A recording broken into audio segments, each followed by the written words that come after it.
Good morning, everybody. I'd like to begin today's meeting by acknowledging the traditional custodians of the land on which we're gathered and pay my respects to elders past, present and emerging. Welcome to the City Infrastructure Committee meeting of the 14th of February. I declare this meeting open at 9:56 a.m. I'd like to advise attendees in the room that this meeting is being webcast and audio recorded.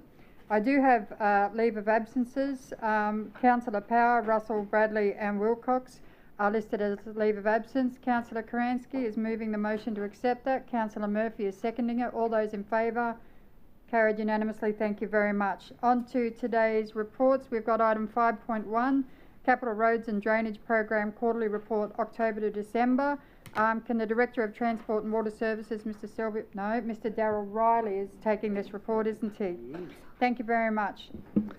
Good morning, Madam Chair. Pardon me. Does anyone have a declaration of conflict on any of the items in today's agenda?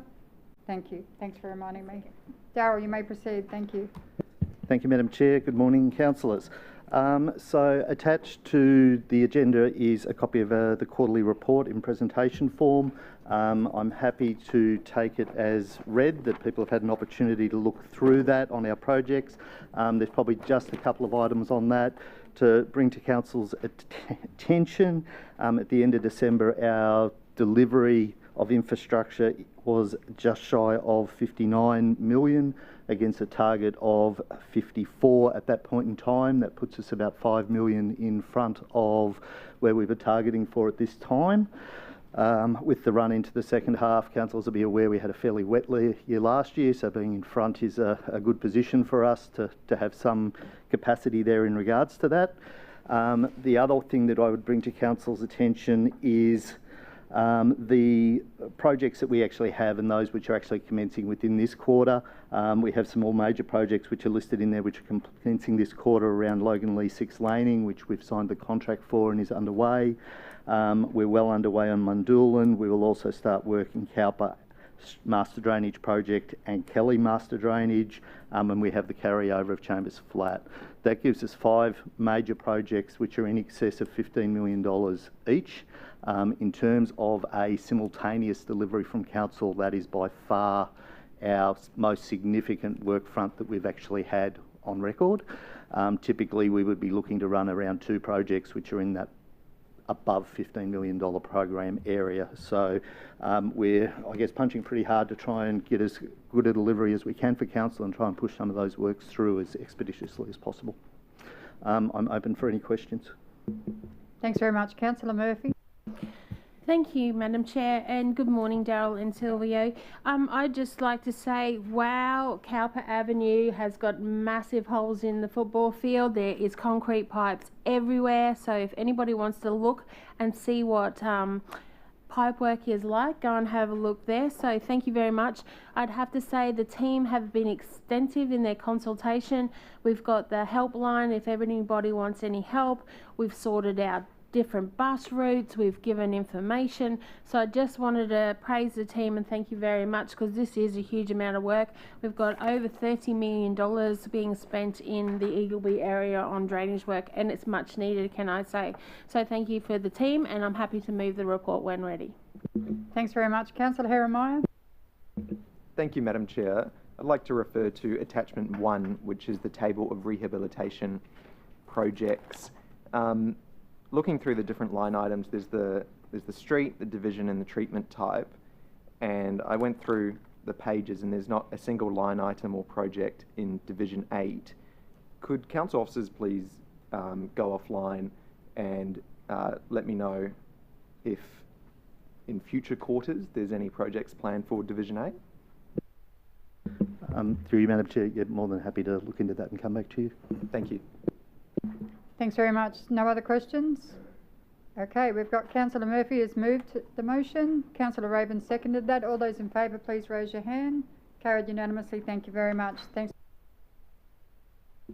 The second item moving along is 5.2, petition in relation to Bethania Beaudesert Rail Trail Project. Mr. Riley, you may proceed.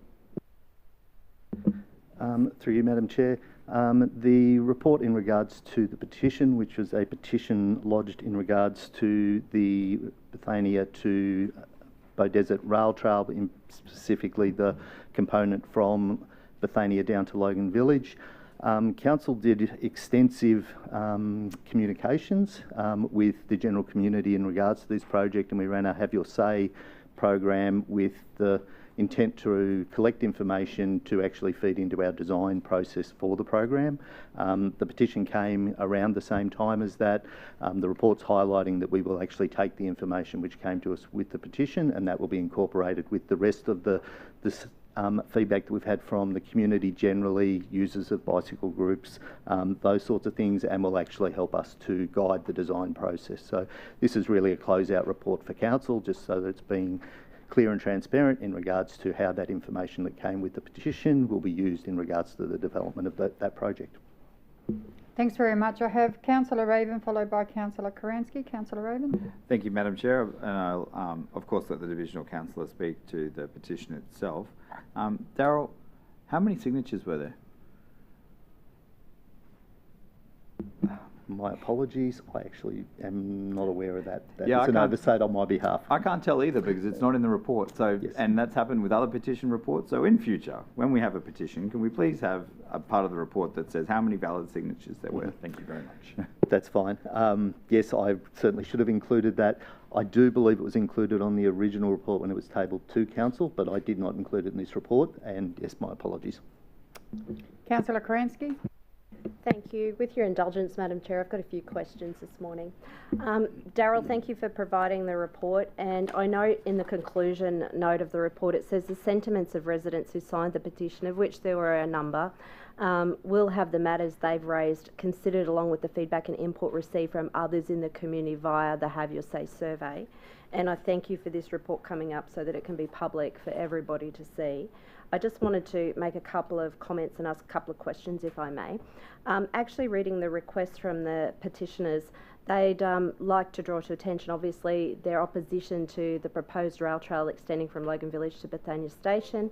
The section of the trail will pass directly through the secure and gated Palm Lake Resort Bethania and Palm Lake Resort Waterford. Can I just seek clarity? Will the proposed trail actually traverse any of Palm Lake's facilities in Waterford or Bethania, or is it wholly contained within the rail trail? Through you, Madam Chair, the rail trail,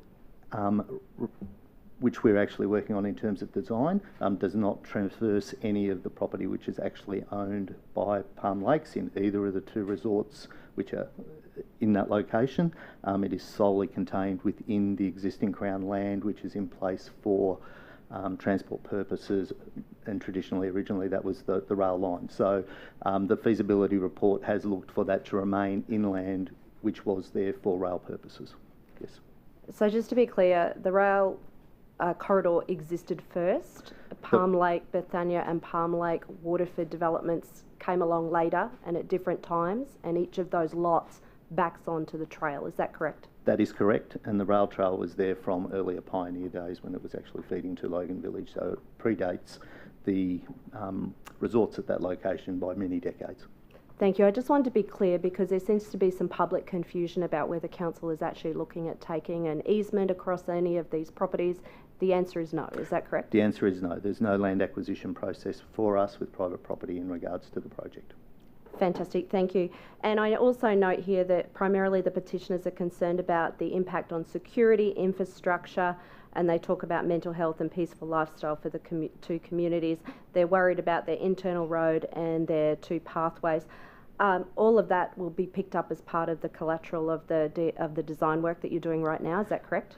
That is correct. Certainly all that information has been collated and is with our project team. The more detailed survey, which also included a lot of those sentiments, has actually been collated up into information. That information is on Council's website at this stage, so if people are wishing to see the feedback which Council has received, which is the information that's feeding into that design process, that's all documented there and is available to the public. And on that, I note at the rear of the report, you've actually put the feedback material that was received from the greater community. Mm-hmm. And I'm just trying to find the numbers, but the level of support that was received from the community as a whole, I wonder if you could speak to that. I am sorry, I do not have that report.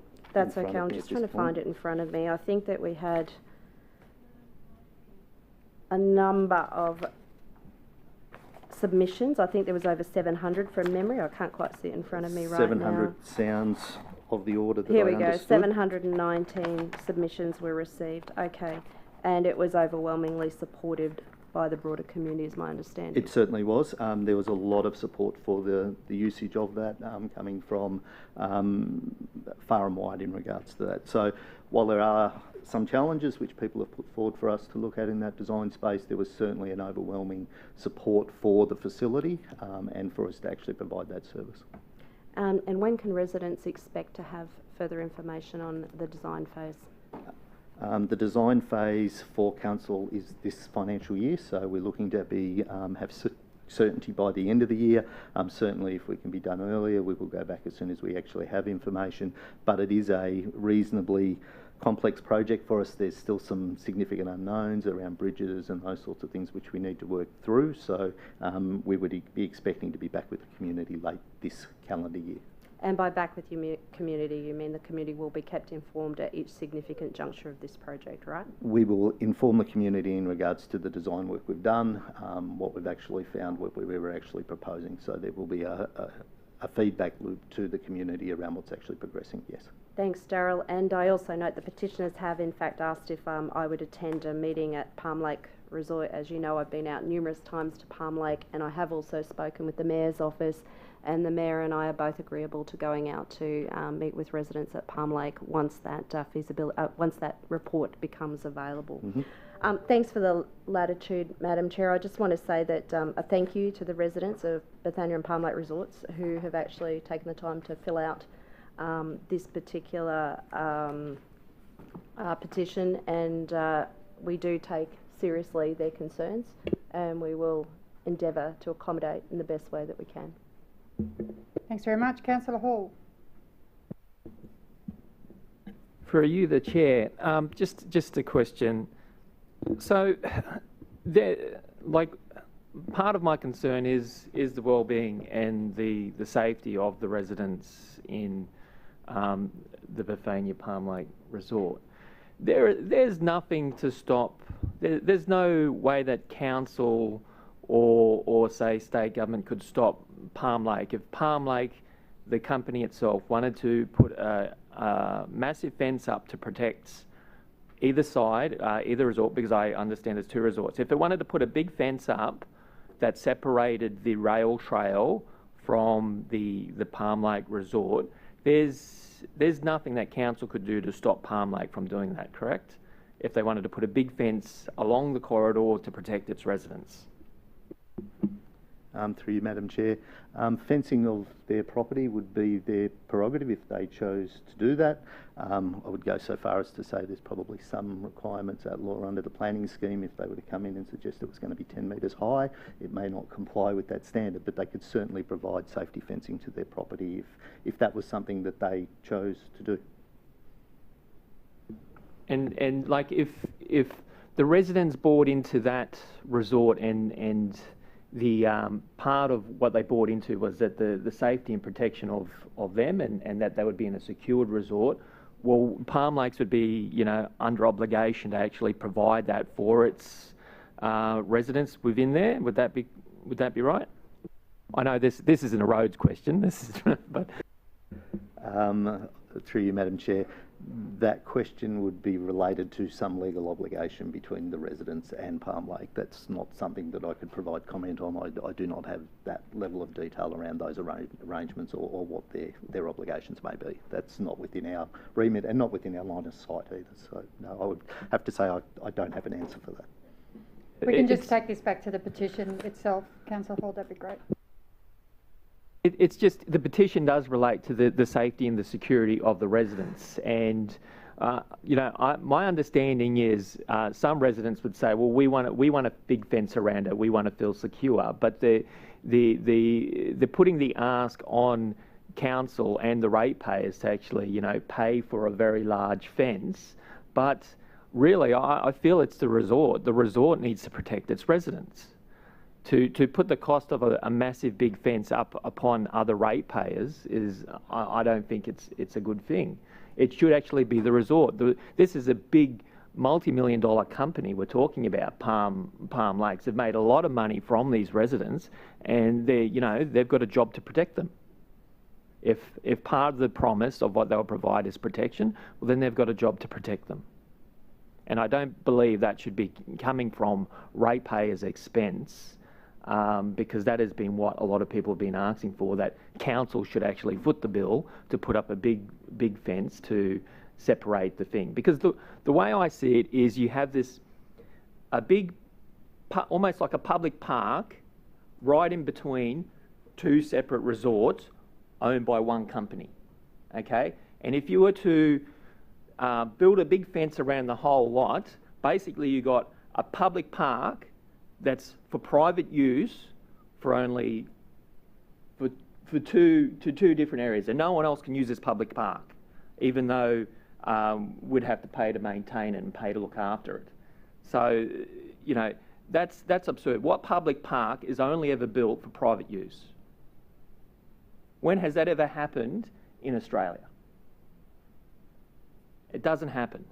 So if you have a public space, a public area, it's open for everyone. And if you live around that park, well, it's up to you to, or whoever you're renting with, or if you're part of the body corporate, it's up to them to ensure that you're protected, okay, as part of that surface. There's no way that you can border a public park and say, you, the other ratepayers, or you, the council, needs to ensure my protection from that park that I live next to. It's just nowhere else has it been done. But there's this narrative that that's the way it should be. And it's a very odd narrative that the media is putting out, that the ratepayers should foot the bill for a private estate so that they can have a private park that no one else can use, that no one else can go on. And I think this narrative needs to shift. I think this narrative needs to be, look, if we have public spaces, if we have parks, they should be open to everyone. They should be open to the public. The public should be able to access those things. That's where the narrative should be. So I think the media really needs to look at itself in some of the things that it's been printing. And that's where I'm getting at. Thank you, through the chair. Thanks very much. Councillor Rabin. Thank you, Madam Chair, and thank you to the staff that are watching and have done the counting. 357 signatures, so it's a significant petition. And Councillor, as the two councillors who are closest to that, I want to support Councillor Kransky and Councillor Hall in their position. It's particularly around the comments Councillor Hall made with what Palm Lakes have done. So Palm Lakes made it appear as though this was one resort. They marketed it as one resort. They saved money by only building facilities required instead of duplicating them across the two resorts. They built them once, and then they unlawfully built fences across a public land without permission of the owner, the state government. And they did that for a long time until someone pulled them up and they had to say, oh, wait, we better pay a lease and actually get permission to do this. So the developer is the one who has put these residents in a situation where they feel like they had exclusive access to a public place. Didn't even realise it wasn't a public place. I believe there was even caravans parked on the easement for a long time, on the rail corridor, I should say. And that was all designed by the developer to make them feel as though the property was worth more and had more facilities than it actually did. And when a developer does that in any other part of the city, we would crack down on them like a ton of bricks. We would not accept that because that is inappropriate and unfair to the community, and it creates angst and it creates discomfort when inevitably the community comes back and the broader community says, hey, we'd love to activate this rail corridor. And then people go, but it's not a corridor, it's our backyard. And then the truth comes out. So it's very frustrating, I know, for local councillors and for residents who, I often have them come to my mobile offices just because I'm right on the edge of Councillor Kransky's electorate, and they agree that Palm Lakes has done the wrong thing here and should be held responsible for what they did. So I'd really like to, I agree with Councillor Hall that it's a big ask for ratepayers and taxpayers to subsidise a developer's profits, which is what was being asked for. But 357 signatures, a huge petition, Madam Chair. I'm very impressed with the passion of this community, and I know Councillor Kransky is listening to them and wants to do everything she can to help them. Thanks very much. The motion on the board is about the petition that was lodged into council some time ago. Could you please have a look at the motion? We have Councillor Kransky prepared to move the motion. Councillor Murphy will second it. All those in favour of the report titled Petition in relation to Bethania to Bow Desert Rail Trail be noted. That's carried unanimously. Thank you very much. That ends the Road Infrastructure Delivery Manager's report. Do you have any general business for us, Mr Riley? No, I don't, Madam Chair. Does anyone have any general business for Mr Riley? Thank you very much, Mr Riley, for your time today. On to item 6.1, permanent road closure of unformed road reserve, 10 to 14 Estramina Road, Regents Park. I invite the Road Infrastructure Planning Manager, Mr Gamal Ranawira, to enter the discussions. Mr Ranawira, you may proceed. Thank you, Madam Chair. Yeah, this is about a road closure of an unformed road reserve, which traverses along the side of the property 10/14 Estramina Road, Regents Park. It is easy to understand this by looking at the map. Department of Natural Resources is seeking Council's endorsement to this application. So that's why it is here. Attachment 1 shows the part of the road that is proposed to be closed. We did some consultation internally as well as the councillor in the division, so Councillor Fraser. There is we didn't receive any objections. The part that is to be closed is a narrow path. It's about 3 to 4 meters, 3.5 or something like that, with narrow path. So we believe it is intended to have a footpath connection in the future. But when you look at the drain on the other side, near Mount Lindsay Highway, there's a big drain there, and it is difficult to build a footpath there adjacent to that without taking all the precautions. So that's the reason for not objecting to the closure. Thanks very much, Mr Ranawira. Councillor Fraser.